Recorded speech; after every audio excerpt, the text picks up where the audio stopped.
Hey everyone, welcome back to Joe's Bistro. Do you want to make perfect pasta every single time? No sticky noodles, no mushy mess. Today, I'm showing you the ultimate beginner's guide to cooking pasta like a pro. Let's get into it. For this recipe, we are using a 500-gram pack of vermicelli pasta. That's about 16 ounces. So, make sure to fill your pot with plenty of water. Next, we need 3 tablespoons of oil. Vegetable oil or whatever you prefer works just fine.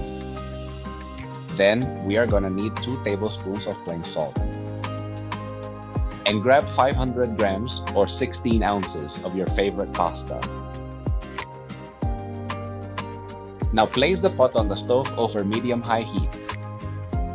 Add the salt, the oil, and 3 bay leaves for extra flavor. Now, stir it up. Some chefs say you shouldn't add oil, but I believe it really helps keep the pasta from sticking.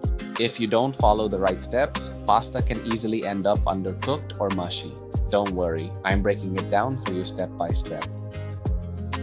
Once the water is boiling, drop the vermicelli pasta in whole.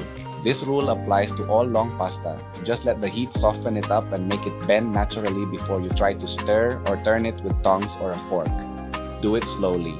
Most packages show the total cooking time. This specific one takes 6 to 8 minutes, though others can take between 8 to 12.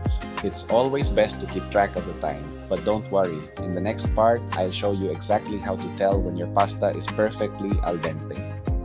By the way, this recipe is perfect for 4 people. If you are cooking for just 2, simply cut all the ingredients in half and do the same depending on your head count. Now let's check the pasta. We want it al dente, an Italian term that means to the tooth. This means it should be tender, but still have a slight bite in the center.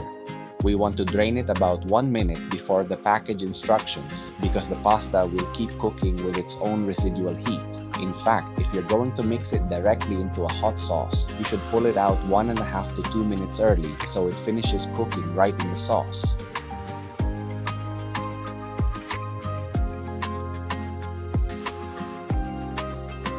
Now that the pasta is drained, we bring it right back into the pot. Pro tip, always save some of that starchy pasta water. It's liquid gold for thickening up any sauce you're making. To finish it off, I'm tossing in a little more oil and some freshly cracked black pepper for an extra kick. Look at that, it looks so fluffy and beautiful. If you made it this far, congratulations. Now you know exactly how to cook pasta like a pro. See you in the next recipe.